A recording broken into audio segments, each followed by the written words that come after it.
What's up, everyone, and welcome to the Spurs Up Show, presented by the Armchair All-Americans. We're back for another episode 35 of the Spurs Up Show. Got a very special guest on with us again today, no Tyler Clark again, and I'm your host, Chris Phillips, as always. Before we get into him, kind of break everything down with that, be sure to go online.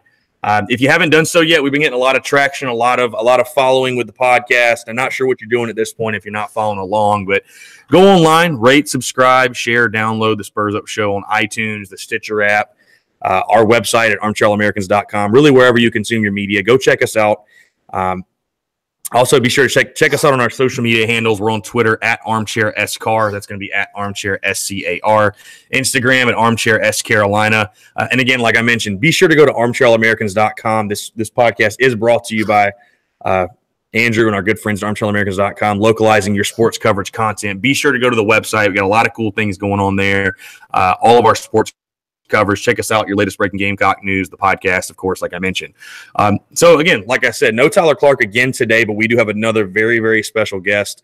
Obviously, as we all know, the Gamecocks had a huge official visit weekend over the weekend, this past weekend, and also National Signing Day is coming up. So I thought, who better to bring on than Armchair's very own Alex Reynolds. Alex is the Armchair recruiting head for Armchair Americans. You can find those guys over at Armchair Recruiting. They do a fantastic job of kind of making, the fun, light side of recruiting. Also do a lot of great interviews with a lot of top prospects. We actually just had Mark Fox featured. I'm sure a lot of you saw that on our Armchair South Carolina page. They've done a lot of great interviews, like I said.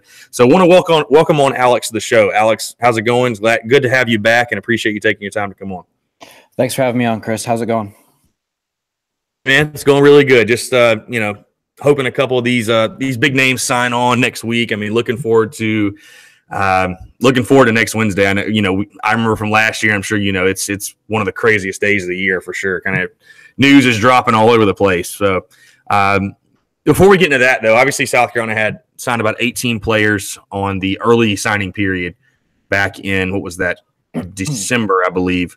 Yes, sir. I want to get your take on kind of, obviously you've been a guy who's been pretty big in recruiting. You follow it pretty closely, and kind of just want to get your opinion. How do you feel about the early signing period? Is it something you like? Is it something you dislike? And how do you think it's going to change college football recruiting, just overall? It's got a couple different sides to it. I'm sure next year we're going to see it handled a lot differently than we did it this year, just because nobody really knew how to handle it. But obviously, it worked out very well for South Carolina with all these early enrollees, and they were able to sign majority of their class in the early signing period. Now, on the other hand, we kind of saw schools that were transitioning into new coaching staffs. It really kind of hurt them with all these guys getting signed away, and now there's not a lot of people for them to recruit between December and signing day coming up next week. So it kind of depends where you are. And how you stand on it, but it's certainly interesting from a coverage perspective. No, yeah, absolutely. I mean, I definitely agree with you. I think it's, if you are in the middle of a coaching change, I definitely think it can be detrimental to you. I mean, you saw South Carolina kind of steal away Rosendo Lewis, who was a Florida State commitment, and I think he kind of referenced it. Just sort of came down to, he was really close with Jimbo Fisher. When he left, I think Will Muschamp and T-Rob and those guys kind of saw the opportunity to go swoop him up. And, it's a great get for the Gamecocks. But, yeah, you definitely make a great point there about teams going through coaching changes, how it can affect them. Like you mentioned, South Carolina had 18 commits. I think they did a really good job. Sit around, depending on what service you look at, whether it's 24/7 Sports or Rivals or ESPN, wherever you look. South Carolina sits about 15th to 20th, I would say, in those recruiting rankings as of right now before we get to National Signing Day. Alex, talk about kind of your evaluation of South Carolina's class. Do you think they addressed their needs, or, do you think they addressed the needs going forward in 2018? Did Will Muschamp kind of get the guys he needed on his defensive side? We know about kind of the lack of depth there. And talk about some of the top standouts that you see from that early signing period that South Carolina was able to reel in as well. There's a lot of kind of low-key hype behind this class. Like, I do think Will Muschamp is doing a very well job. He's done well on the field, so that's kind of translated into success in the recruiting. I think we saw that in the later part of the fall when the Gamecocks were starting getting closer to that 7-8 wins. We started having some bigger recruits paying more attention. And then they were able to, to swing these Israel Mukwamus, these, J.C. Horns, So you've got some guys at the top, like your JC Horns that really kind of stand out, and you kind of expect them to be, if not day one starters, at least day one contributors. So you've got a couple guys like that, but I think the biggest thing we're seeing through this class is just it looks to be solid all the way through. Even your guys that are a little bit lower rated 3 stars, they really look like they could be solid guys, especially seeing what Coach Muschamp has done coaching up the lesser talent guys these past 2 years. Yeah, I think South Carolina got a ton of solid 3 stars. One guy even, I'm not sure, you can correct me if he's a 3 or 4 star, but Kingsley Nagbar is kind of a guy I'm looking at, the defensive end. I definitely think he can be a huge contributor for South Carolina on defense. He's definitely on my list of he did get bumped up to 4 stars. He did get that's right. He actually did just get I remember seeing that. He did recently. The one guy I can't believe he's not a 4 stars, Rosendo Lewis. I know I've said his name a couple of times, but he's right on that edge. But yes, he's going to be real interesting because I think a lot of fans weren't necessarily happy with that commitment because they were hoping for a Channing Tindall or a Dax Hollifield. Right. And ended up getting Rosendo Luis, but I think we'll be surprised with the product he brings to the field. Yeah, he definitely seems like a Muschamp kind of guy, sort of like a not year one. But I mean, we see how he puts Sherrod Green in there in certain situations, and he'll make decent plays. We saw how TJ Brunson played every now and then his freshman year. Now he's kind of came on in his sophomore year. I think that's the type of guy Rosendo Luis could be. Yeah, no, 100%. So one thing I wanted to ask you, just kind of off the top of my head, but one thing I find really interesting about kind of the early signing period is it's really giving kids the opportunity to enroll early, which is something that, we've seen from time to time, but I think with every single recruiting class, it was kind of an anomaly where you maybe have 2 or 3 guys come in early that are able to kind of complete their coursework. Now I kind of feel like the trend is almost shifting to where most of these guys are trying. I mean, South Carolina, I think, has got 10 guys coming in early that are going to participate in spring ball and go through, obviously, all the summer workouts. They're going through workouts right now before spring ball. How do you think, if at all, do you think that's going to change at all, like the impact that freshmen have on college football teams? I mean, obviously, we saw what happened with Jake Bentley. He enrolled early and played. We all have heard the narrative. He played his freshman year when he should have been a senior in high school. I think it's just really interesting. It almost seems, where in college basketball you look at it where age really doesn't matter. I mean, a team will start 5 freshmen on the floor and make the Final Four or whatever, make a deep run. But I just kind of find it really interesting to see all these early enrollees, and it kind of, comes off to me that, playing freshmen is going to be – it's not going to be quite as rare as it used to be. Is that kind of the feeling you have, or – I don't know how quickly we'll see an impact. I mean, I don't think it's it's any secret that getting on campus a semester early and getting on a college nutrition program and getting in the college weight room is going to help you excel on the field faster. But like, say we look at a guy like Hank Manos, who the center commit, who he kind of has all the skill in the world, but he's a wrestler in high school. So I think he had to play at a pretty light weight. He started off his senior season, I think, about 260. And I think at the Senior Bowl, he was maybe 280. So that's really undersized for a D1 center. So now he's got a semester to put on that weight instead of being thrown in there. I don't know if he's going to be expected to start, but getting thrown in there immediately in August and, he don't have time to put on that 20, 30 pounds, whatever, of good muscle. So I think it's going to make a big difference in freshmen's ability to contribute on the field.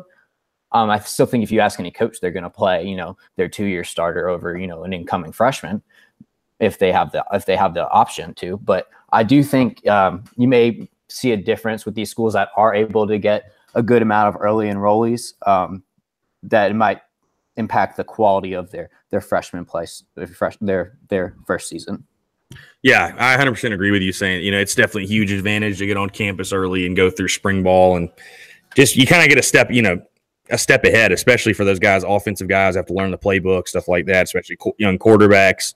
And, we've seen that obviously with Jake Bentley as well. So moving on to kind of currently what's going on with recruiting. Huge official visit weekend over the weekend. You had guys like Dylan Wanham, Rick Sandage, Warren Thompson, some other names on campus from 2019 that we talked about. The two I want to focus on, though, and we can talk about Warren Thompson as well. I think he's kind of a name that's sort of just recently come up. But, the offensive tackle, Dylan Wanham, brother of DJ Wanham, who's already on the team. And then the defensive tackle out of Concord, North Carolina, Rick Sandage, who's down to South Carolina, Georgia, and I believe UNC. Is that the third team? Yeah. UNC. Okay, perfect. So talk about kind of those guys between Wanham and Sandage. What's your feeling sort of on those guys? Have you heard anything after the official visit weekend? Obviously, you don't have to make like any crystal ball predictions or anything like that. We'll leave it to the other guys. But talk about sort of your kind of your gut reaction feelings with those guys about the prospects of them signing with South Carolina next week. Every report I've seen following the official visits this weekend was that they're extremely positive for. There's pretty much four main 2018 guys that came to campus this weekend. It was like you said, Dylan Wanham, Rick Sandage, Warren Thompson, and then we also had John Mincy as a Mincy. Yeah, that's the name I forgot about. The defensive end they're looking at to kind of fill out one of these last spots. And supposedly it went very well for everybody involved. I think for a while now, Wanham's kind of – there's no such thing as a lock, obviously, in recruiting. Right. But there hasn't been any indication that he's going anywhere else. So he's fully expected to become part of this class right now. Rick Sandage is kind of a different story. Now, there hasn't been anything negative. But I know Georgia insiders also feel strongly about where they stand with him. And this is one we knew the whole time was going to go down to the wire between South Carolina and Georgia. It's very kind of similar to the Jamias Williams situation last year. Georgia led for periods. South Carolina led for a long period. Towards the end, it was kind of a seesaw in the last couple weeks. You really didn't know what he was thinking, where he was going. And that's kind of where we're at right now. I think he should be notifying the coaches probably sometime later this week, but we won't find out till signing day where he's actually going. That's one. South Carolina fans don't have any reason to feel unconfident, but it's definitely when nobody really knows what's going on in his head right now. Yeah, I think anytime you're going up against the dogs in recruiting, especially with the way Kirby Smart's recruiting over there at Georgia, I mean, they're kind of getting everybody they want at this point. And it's a battle we see, if not every cycle, we see it so often, and we've seen South Carolina walk away with some, we've seen Georgia walk away with some. So it's just one of those, you don't want to say he's going here or he's going there, just knowing how these battles have gone in the past. Let me ask you this. You brought up Jamias Williams. I'm not sure if you can kind of recall your feelings at this time last year for him, but would you say you were more confident for Jamias signing with South Carolina or Rick Sandage? Oh no, I was in a pretty similar situation. Okay, but it's very similar because it was South Carolina was in the felt to be in the lead for a long time leading up to the end, and then it was just those last few weeks there for Jamias where it was kind of Georgia is right back in it again. We don't know really where this is going, so it's really is really a similar situation. And if I were somebody else putting in a crystal ball, I would probably say South Carolina, but it could go either way. Right, absolutely. So with that being said, you mentioned the four for 2018. Who would you say is the most important player maybe out of those guys that South Carolina needs to land to kind of push this class over the top? I don't ever like to say there's a most important player, but I know it's going to look really bad if they don't get Rick Sandage. If they don't I get agree Rick 100%. Sandage, South Carolina was pretty much swept on all Power 5 D linemen in this cycle, which doesn't mean they're going to, run out of defensive linemen on the field. The room's pretty deep right now, and it doesn't mean the cycle's going to break the position, but it just doesn't look good from a recruiting perspective that they weren't able to land any of the Power 5 defensive linemen in either North Carolina or South Carolina. No, yeah, I agree with you 100%. I mean, you missed kind of guys you expected to miss out on, but Channing Tindall, KJ Henry, guys like that. I feel like you've just got it. You've got to land Sandage. He's the sort of big time defensive lineman, that I think we all think is going to come in and could make an immediate impact. So, and it's sort of like you said, it's going to sort of feel like if you don't get Rick Sandage, you had every opportunity to get him and just kind of drop the ball. So, I would be surprised if they don't get him simply because I think, Will Muschamp, he's one of the best at what he does. So I would be a little surprised, but like you said, with that kid, I think it's going to be, he might not even know going into signing day. So it'll be interesting to watch. Looking over the 2018 signing class, in your opinion, Alex, who do you think, as far as looking ahead to the 2018 season, who do you think has the potential to be the biggest contributor for the Gamecocks in the fall? You mean next year or just eventually? We'll say as a freshman, just like in their freshman season. We'll probably have probably JC Horn will have plenty of time to play. So I'd say him.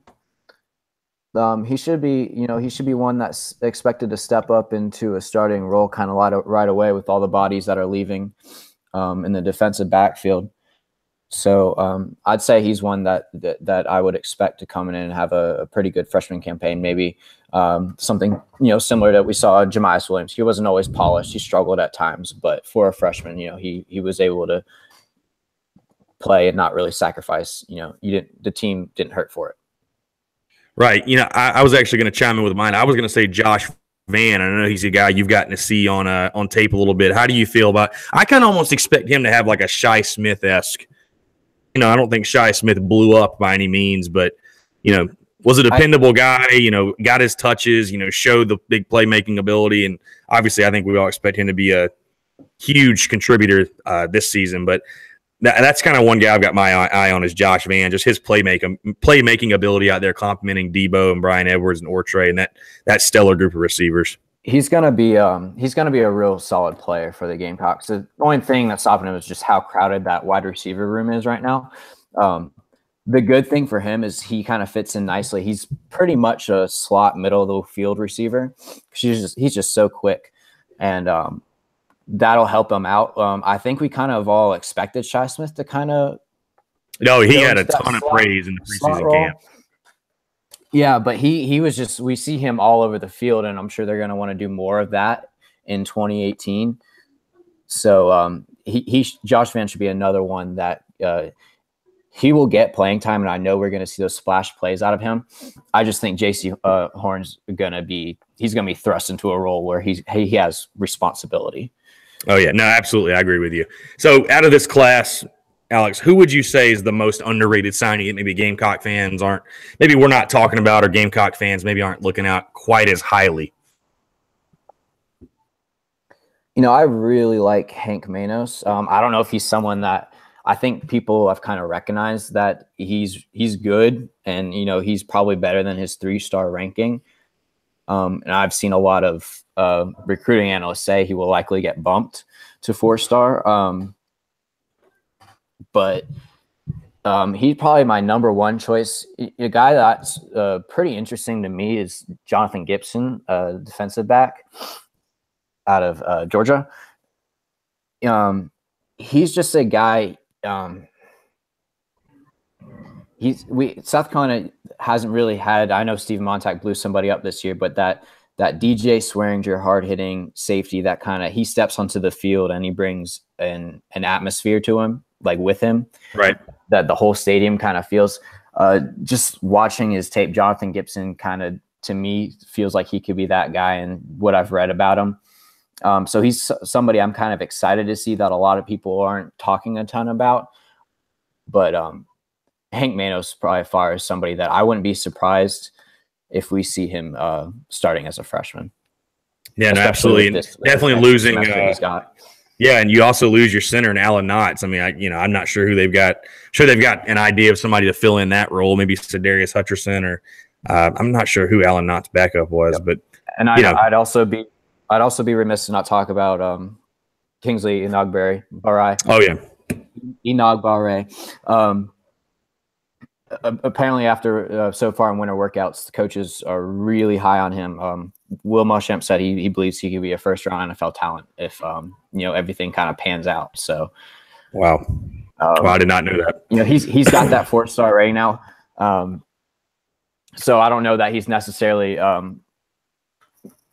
under the radar guy, but he's somebody I think we're going to see be a very good player for the Gamecocks. Yeah, absolutely. That was one I was going to list. I was going to go back to offense. I keep talking about offensive guys, but one guy I think might be a sleeper on offense is Levante Valentine, the speedster out of Florida, the track star. I just think, I've heard a lot about the kid as far as South Carolina hasn't had a sort of breakaway speed like this kid possesses. I mean, I honestly haven't seen a ton of tape on him, and, so it'll be interesting to see him on the field. Kind of, there's a difference, I think, between track speed and football speed. Yep. So he's fast. There's no doubt about that. I think the thing I like most about him is just how well he complements the other back they're bringing in this class, Deshaun Fenwick. Yeah, who's completely opposite of Valentine. He's 6'3". How many 6'3" running backs do you see in 210 pounds? Absolutely.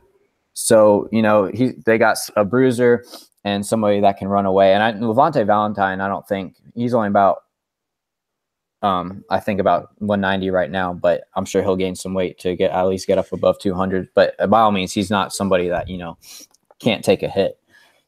Yeah, absolutely. You speak about size, especially the one guy, he's not a sleeper at all, but I'm really just intrigued to see Israel Mukuamu play in the secondary at 6'4". I mean, I can't remember the last time I've seen a defensive back like that big. I mean, that's going to be a huge. Go ahead. I do not believe he's going to play cornerback. I will not believe he's playing cornerback until I see. He's going to. I thought he was going to play safety anyways, right? Or I guess on his Twitter account, he has been saying he's going to play corner.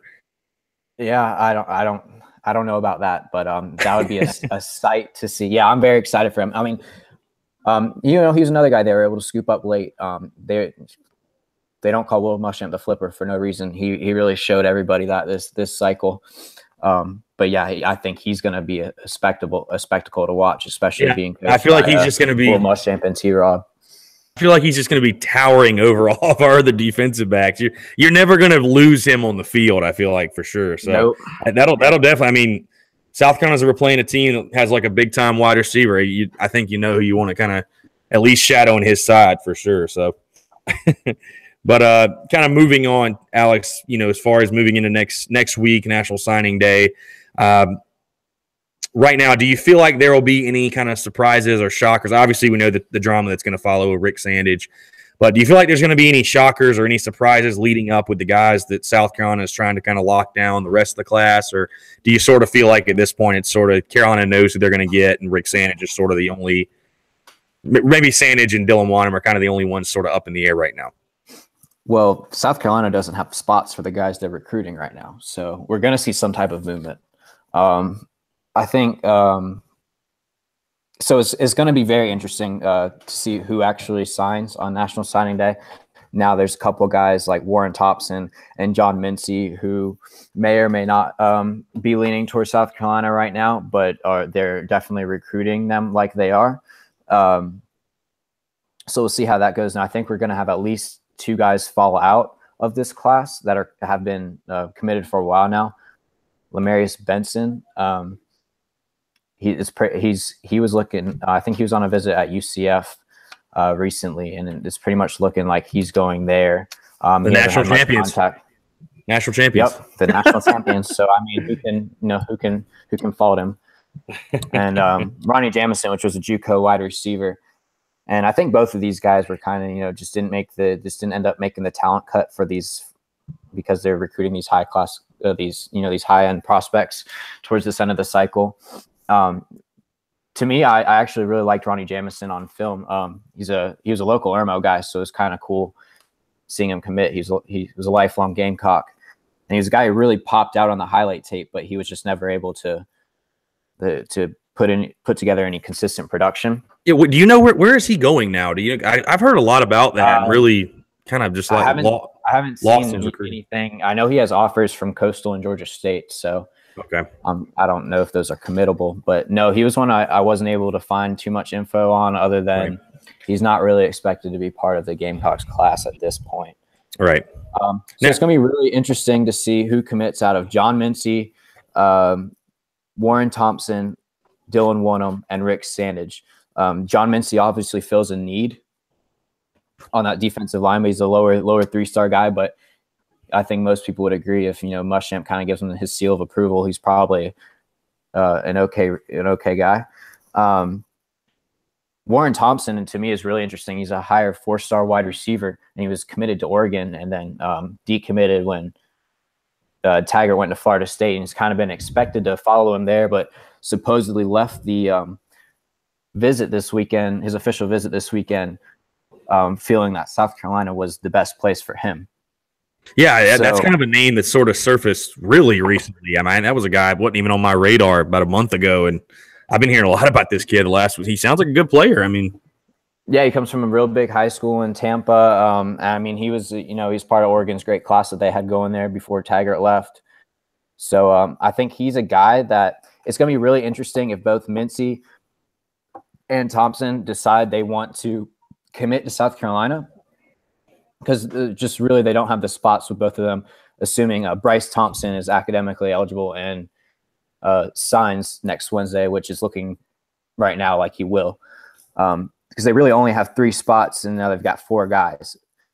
Right. So it's going to be interesting if they go with John Mincy, who's kind of a lower rated prospect but fills a need, or Warren Thompson, who I feel like most people would kind of say he's a guy you can't really say no to. So it's going to be really interesting to see how that kind of all unfolds. So you're saying right now they have, with the 18 signees, they've got room for 4, so they're going to finish with 22. Is that right? No, it'll be so they've got, by my numbers, I think they have 19 signed right now. They had 12. They had 12 early enrollees, and then they've got 7 signed. It's a crazy number. Yeah, it's really crazy. It's going to be interesting how this all continues to unfold. And then we've got 3 verbals with Bryce Thompson, Ronnie Jameson, and Lamarius Benson, which brings them up to 22. But Jameson and Benson aren't expected to be part of the class, so they're at about 21, so they're at 20. Excuse me. But Tyson Williams counts against this class because he was a transfer. Right, and they're also bringing on Tyreek Johnson, who actually is a defensive end. A lot of people aren't talking about him. Everybody's saying that the Gamecocks aren't bringing in any defensive ends in this class. Tyreek Johnson was a 2017 signee, but he gray-shirted because he had to get surgery. And so he'll be coming in with the 2018 class, and he'll count against those commits as well. So that brings them back up to 22.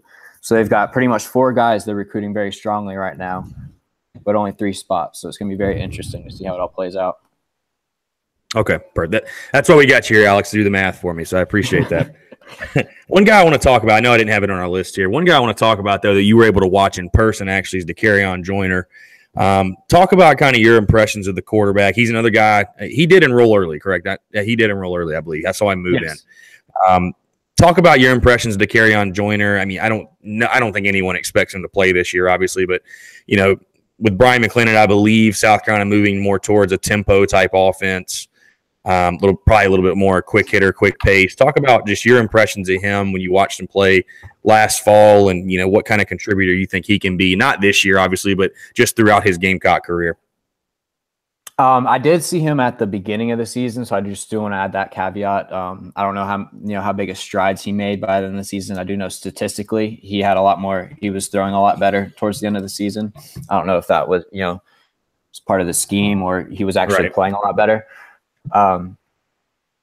But it was obvious he has work to do as a passer, and I think as most quarterbacks do when they go to college. So it's going to be good for him to sit in that quarterback room behind Jake Bentley. He's really going to see how to approach the game and how to attack film, and just learn. And I think 2 years, whatever, of him sitting on the bench is really going to be good for him in that aspect. Now, he is already a dynamic threat on the ground. He's hard to bring down, at least at the high school level. He could pretty much take over a game and not have to throw the ball. I've seen him make a few impressive throws over the middle of the field, but when I saw him, it was a story of 2 halves. First half, he couldn't hit broadside of a barn. In the second half, he came out, looked much more focused, and was able to hit some decent throws on the sideline. But I think he's the guy. He's going to be. He doesn't need to be the most polished passer to be successful at the college level. But he has some strides to make, and it'll be good for him to sit in that quarterback room for a year or two and learn under Jake Bentley. Yeah, no, I completely agree. I've seen it's obviously some bold comparisons, but I've seen some comparisons from him to Lamar Jackson. Do you think obviously he's not that player right now, but do you think he could be the kind of guy? He has that sort of dynamic nature on with his legs that he could be that kind of player for South Carolina, or is that may asking too much of him? I'm not going to say he's the next Lamar Jackson, but he has a similar skill set. Whereas he can beat you on the ground from the quarterback position. So I don't know if he's going to be as successful as Lamar Jackson or Michael Vick or whoever, but that's his skill set that he brings to the table. And if he is able to work out his kinks in the passing game, yeah, I think you are looking at a very dangerous football player. Absolutely. So last recruiting question, because I want to get into some Gamecock basketball. Obviously, you've been watching. We want to talk some Gamecock basketball. A lot going on in the basketball world for sure. But kind of just a basic recruiting question I have for you, Alex. And if I'm completely wrong, you can just tell me how stupid I am for even thinking this. But to me, with recruiting, it's really interesting. I think everybody obviously, worries about what the rankings are. And, I think the coaches are more so, obviously if a kid's a 4 or 5 star, he's probably a good player. And, he's probably that received that merit for reason. But, I think a lot of people get caught up in the rankings between are they top 5, top 10, top 15. In my personal opinion, because I think when South Carolina was winning big under Steve Spurrier, they were never really like a top 5 recruiting program. I think their best year, they were like 7th maybe, but they sat around I feel like 11th, 12th, between 10 and 15. I kind of get the sense and the feeling, Alex, and like I said, this is completely my opinion. You can tell me if I'm wrong. That kind of once you're in the top 15 of recruiting rankings, that at that point, everybody's pretty good. It just comes down to coaching at that point. Would you say there's any merit to my opinion on that? I mean, I understand being, number one in recruiting. I think from the standpoint, it just helps you with depth if your entire class is 5 stars. But I mean, do you think there's really that much of a discrepancy between the 15th ranked class and the first ranked class, or is it a much bigger gap than I'm giving it credit for? There probably is a big difference between the 15th ranked class and the first ranked class. Because look, all the 5 stars, we know they're really good. They've had a bunch of people go to their games. They've had a bunch of people watch their tape. We know they're good. Now, once you get down to the lower rated 4 stars, the mid 3 stars, these are guys that haven't been evaluated as fully, assuming they don't go to a huge high school that, does have a bunch of people watching them. And that's where you'll find coaches really, evaluations and coaching staffs really be able to make a difference. I mean, all you have to do is look at Wisconsin. They might sign 1 or 2 4-star each cycle, yet every year they're competing for the Big Ten championship, because they've learned how to evaluate talent, find guys that buy into their culture, and their coaching staff just does a heck of a job of coaching them up. So I do think I'd maybe say a more fair evaluation is maybe between 15 and 5 doesn't make as big of a difference. Because once you really get into that top 1, 2, 3, 4, those guys are really good. Those guys are game changers. I mean, obviously there's a bust here and there, but these are guys everybody's kind of watched and said, hey, yeah, they're good. They get the seal of approval. And you start get classes that are half full of mid to, high or low 3-star guys. I think that's where you start to see the difference in the really the evaluations of the coaching staff. Now, obviously, if you have a team that's signing a top 5 class every year and they're not putting product on the field, then you probably know that coaching staff isn't that great. Absolutely. Awesome. Good stuff. All right. Like I said, Alex, want to move into a little bit of Gamecock basketball. Obviously, you follow the Gamecocks. So I want to talk a little bit of basketball. South Carolina right now currently sitting 53rd in RPI, I believe was the last time I checked. They're right there in the 50s, if not there.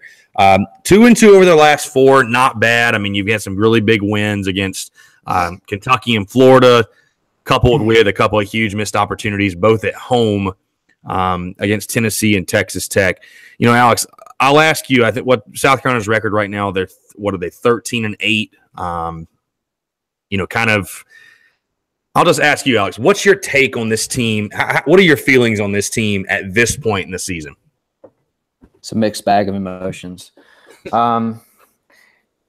This is a lot better team than we saw at the beginning of conference play. That's for sure. Oh yeah.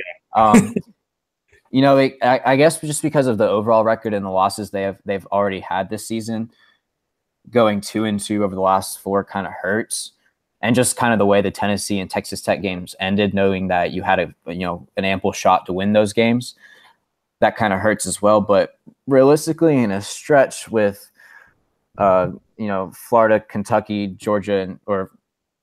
Florida, Kentucky, Texas Tech, and who was the other one? Tennessee.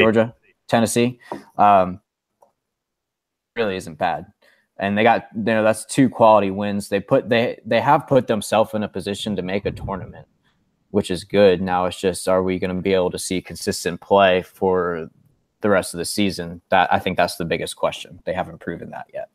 Yeah, absolutely. I know that Jerry Palm of CBS before the game Saturday had South Carolina as the 11 seed, actually, which is something I did not think I would see all year. I didn't think I'd see anyone have South Carolina in their March Madness bracketology. But, yeah, Saturday definitely hurt. I mean, I think Texas Tech went on a 13-2 run to end the game, just sort of took over. I think South Carolina's youth and inexperience took over, and I feel like I'm a broken record talking about it, but I feel like college basketball is all about guard play. I mean, you look at Texas Tech, Keenan Evans had just one of his better games the entire season. Mm-hmm.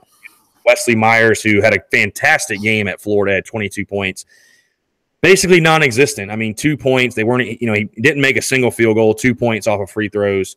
He missed 2 free throws with, I think, like 2:10 left to put the Gamecocks up 3 and 4. And after that was when the 13-2 streak or whatever started. Yeah, no, absolutely. And, I'll ask you, Alex, because it's been one thing I've harped on all season, obviously, with, who's going to step up at guard. Is it going to be Asani Gravett? Is it going to be Wesley Myers? Is it Minaya? Is it Frank Booker? What's your take on kind of South Carolina's guard woes? I mean, do you think there's a guy that's going to step up, or are we going to continue to see inconsistency for the rest of the season?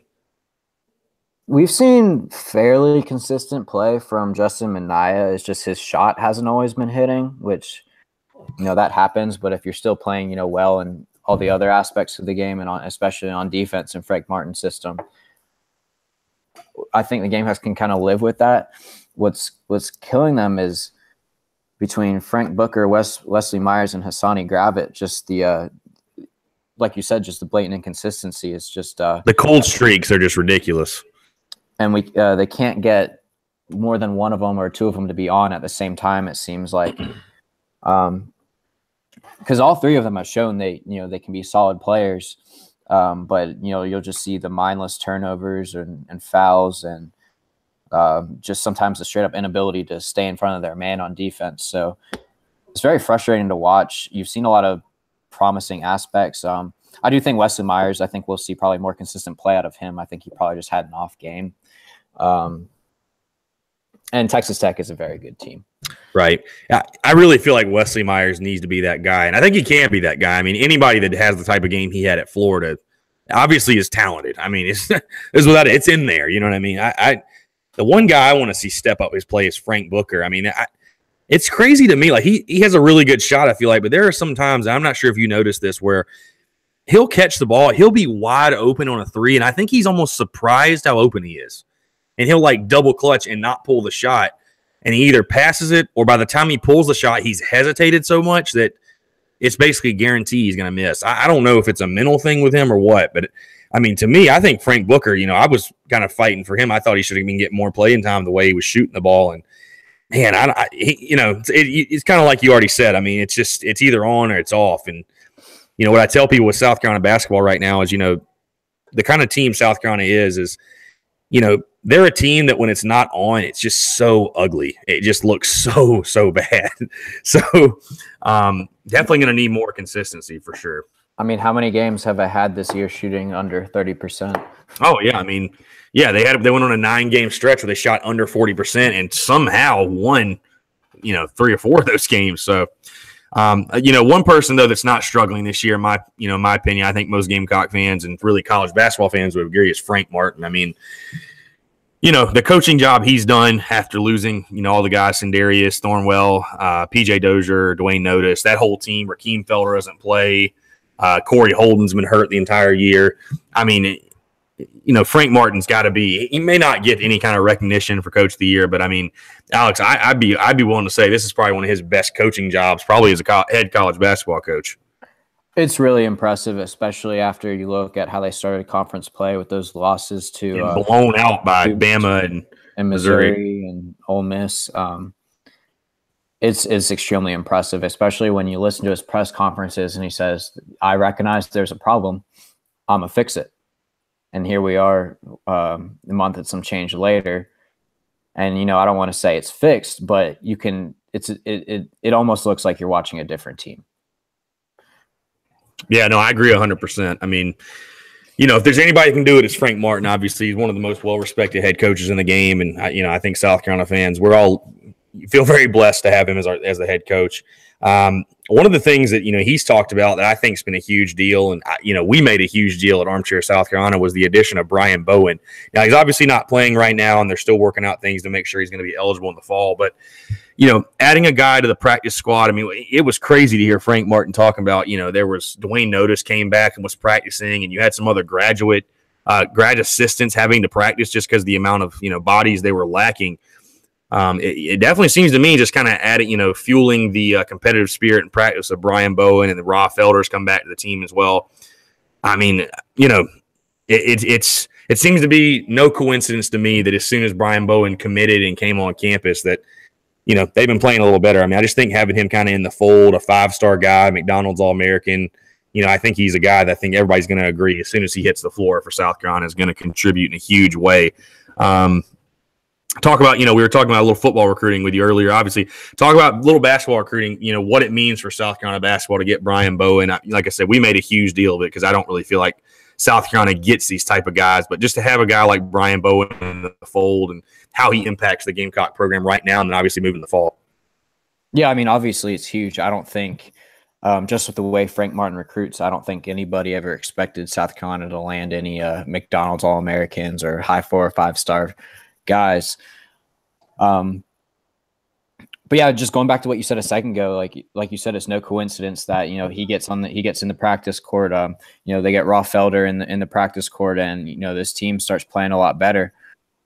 If you're guarding somebody that's pretty good every day, you're going to get better at defense. If you're going against somebody that's pretty good against defense every day, you might learn a few new tricks on offense. So it's huge. I guess from a strictly recruiting standpoint, it's kind of curious to me. I guess we'll see how things go with him, but if he does end up being a one and done, if other one and he is successful, because right now I see a lot that people are trying to say Frank Martin is a great coach for him if he wants to be a one and done because he'll teach him about the defensive rigors of the NBA. Right. If he is a one and done and he ends up kind of being successful, it'll be interesting to me if South Carolina starts getting more looks from these bigger name recruits, and because of that. But I don't think it's going to change Frank Martin's recruiting strategy or anything like that. But it's cool for South Carolina. It's very cool for South Carolina, and it brings more attention to the program. Yeah, 100%. So another thing I didn't have listed, but I definitely want to get your opinion on, sort of old news, but Zion Williamson committing to Duke. And I think what was a shocker to most fans, I think, God, everyone I saw had him going to Clemson.